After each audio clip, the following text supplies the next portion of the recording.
Morning, BookTube. Bill Ruttenberg here at the Ruttenberg Library.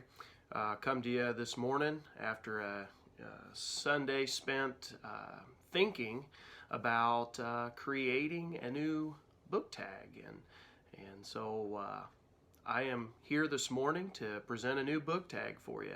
I'm really hoping it hasn't been done before. I haven't seen it anyway, but after listening to several of your guys' videos these last couple days, several of you have talked about, with being indoors more than usual because of everything going on, when people start to get burnout on reading because of, just long extended reading times. A lot of people have said either they don't have TV, and so they go to, doing alternative activities, and so if they don't have regular TV, a lot of you have said you watch movies or you watch documentaries, or several of you just watch documentaries on a regular basis. So I wanted to present this booktube tag for you. Top 5 documentaries that have affected my learning and reading. Now, I brought this because for me, when I was first starting teaching, some of the stuff I was teaching, I wasn't, I don't want to say I wasn't well grounded, but I just didn't have a extended knowledge in those areas. And so one of the things I had to do to become better at stuff was I had to go out and do outside research, or I felt I did anyway. And one of the things I liked to do was go watch documentaries. And there's all kinds of documentary channels out on either the internet or on your cable or satellite television stuff. And there's A&E History Channel stuff. There's some military history channels. There's just all sorts of them that use documentaries that you can learn from. And one of the great things about modern day documentaries is they use, as the narration goes through, they use commentators that are professional historians. And a lot of the times, as that professional historian talks about whatever topic the documentary is about, a lot of times it'll say down at the bottom, it'll say author and historian, and then it'll give you the name of the book that they wrote. And oftentimes the book that they list is actually what goes along with the documentary topic. And so that was one of the ways I started to figure out, what do I need to be reading? This was a quick and easy way for me to figure that out. And if not a particular book, at least some authors that knew what they were talking about. So here are my questions for you for this book tag. Number 1, what are your 5 favorite documentaries? And there's lots of documentaries out there, so there's really no right or wrong to this to answer this question. But what are your 5 favorites? How did you come across them, or where did you find them? What are they about? So what's the topic? How have they affected your learning? Have they given you any new insights into your topic, or why are they particularly interesting to you? And what different books have they led you to read? And so anyway, I don't know if this is going to be a great tag, but I thought it could be interesting, and it could not only be interesting, but it could help me in learning about new topics, maybe some ideas for new documentaries to watch, especially on this long period of time where we're not necessarily at school. So here are a few of or 5 of the documentaries that I found interesting, that I use. Some of them I use in class with the kids, and some of them I really personally like. And so the first documentary that I'm going to talk about is Desperate Crossing, the story of the Mayflower. Now, this is a History Channel documentary that came out several years ago. I can't remember exactly how long ago it was, but I remember sitting at Thanksgiving, and I was over at my mother-in-law's house, and before we had went to the house, we'd seen the commercial on History Channel for this, and I was like, oh man, I gotta watch it. And so when I went to my mother-in-law's house, I started watching it, and it was great. And I went home, and they played it again, and I ended up taping it. And so I used this VHS tape in class for a few years until I put in a purchase order and bought the DVD. But I use this every year when I teach the Pilgrims and the beginnings of immigration to Massachusetts, or what will become Massachusetts anyway. I guess it would have been Plymouth Colony at that point, but what would become Massachusetts. And for me, this was not only just it gave me great insight into the pilgrims on their journey over, because I had not read a ton. I knew the basic story that we're all taught in elementary, but it gives a lot of backstory to what was going on in England. And I thought that was great, gave me a better idea of what the religious climate was like in England, and how there was just a lot of tensions there. And so I learned about that. I learned about the particulars of the boat ride over, which was very, very interesting. If you've never read up on the Mayflower itself, and then it also talks about once they were here, how did they get along with the Native Americans? And so it talks about that relationship. And of course, this whole book was based on a book by Nathaniel Philbrick, and it was called The Mayflower. And I got the book upstairs. I didn't grab it. I think it was just called The Mayflower. Anyway, if I'm wrong, I'll put a little subtitle there. But anyway, it introduced me to Nathaniel Philbrick's writings, which once I read this one book by him, I then wanted to go buy as many other books as I could by him, and I have done that, and I've enjoyed every one of them that I've read so far. And his book also goes into the second half, goes into the kids and grandkids of the original Pilgrims, and talks about the relationships with the Native Americans and how it led to King Philip's War and stuff like that. And it was very, very interesting. I didn't know a whole lot about that, and that was my first dive into that area of history. All right, and so I found that on History Channel, like I said. The next documentary number 2 that I want to talk about, is called Washington the Warrior. Now this is another History Channel documentary that I found absolutely awesome.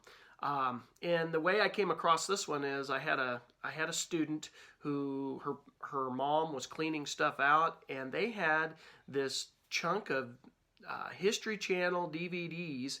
It was a package of all sorts of different programs that they had done, different documentaries, and there was actually 2 of them, 2 cases of them. So I got, I don't know, there was a dozen or so movies in there, and one of them was Washington the Warrior. I'd never heard of it.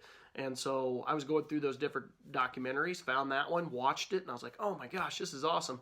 And so I now use that as the segue from colonial to revolution, with George Washington being the centerpiece of that entire movement.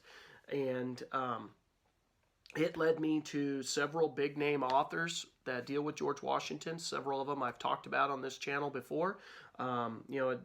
So when Joseph Ellis, one of the top historians of the founding era, when he pops up, it had his book, His Excellency George Washington, in the title. And so I bought that, read that. It had Bruce Chadwick on there, and it talked about George Washington's War, which I not only bought that one, but then there's it's like 3 or 4 other books that he wrote about Washington and the Continental Army that I bought and read by Bruce Chadwick. It had Edward Lengel, who's a military historian, and so now on the shelf, and it's actually that yellow one right there on the shelf behind me, Washington, A Military Life. I bought that. Had another author, Caroline Cox, that talked about the Continental Army, and I can't remember the exact title of it right off the top of my head, but I bought it. And so it's led me to finding all sorts of resources dealing with that time period. I thought it was a great take on George Washington and his natural inclination to attack. He's very aggressive, and he had to learn some different tactics to win the Revolutionary War. It wasn't always about attack. Sometimes he had to learn how to retreat and live to fight another day.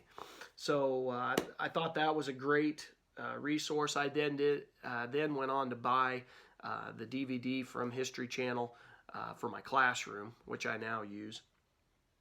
Okay, so another one that I found on History Channel that I found at home, and I ended up taping it with the old VHS back in my early days of teaching. It was called Hitler and Stalin, Roots of Evil. Now this was a very, very good take that compared both Hitler and Stalin to each other. And they did it from a psychological point of view. And they talked a lot about psychohistory, which is, of course, maybe not necessarily always a exact science, but it does give you an insight into the lives of these two men and how their beginnings as children, what happened in their early lives definitely affected their lives later on, and it showed the parallel lives that they led and the stuff that they suffered from. Now, it had lots of authors with lots of books that have been written about the two, and I'll be honest, I have not bought those yet. They are on my list of things to get. I know there's a few of you out there that like Russian history that would probably like that, so that's Hitler and Stalin, Roots of Evil. And that one you can actually find. You can find that movie on, I bought the DVD for class, but you can also find that on YouTube.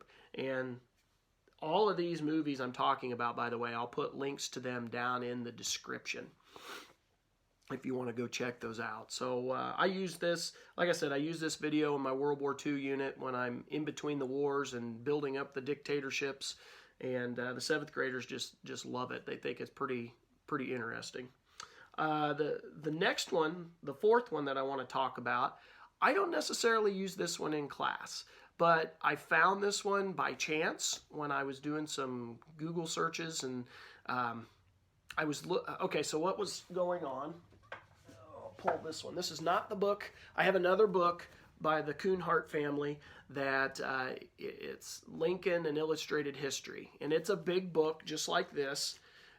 Except for it's probably twice as thick as this one. But the Coonhart family are the ones that are responsible for saving many of the Abraham Lincoln photos. They by chance found the glass negatives, and they saved those, kept them, and now that's how we know a lot about Abraham Lincoln as far as photography goes. They also started a book collection that is just a huge collection. And so this movie that I found when I Googled Abraham Lincoln biography or documentaries, I Googled that on, or not Googled that, excuse me, I got on YouTube and looked that up, and it had just a whole bunch of them on there. And I happened to come across, it's called Living with Lincoln, and this was an HBO film from 2015. It was a documentary all about Abraham Lincoln and those photos and how the Coonhart family, or the Missouri family, was able to gather those together and save those, and just the history of not only Lincoln in the photos, but then how it affected their family down the line, and how this collection almost broke them. I mean, it was a bit of a stressful time for their families. And the documentary was fascinating. Now, I found it for free, watched it for free online, loved it. I'd like to buy it, just haven't done it yet.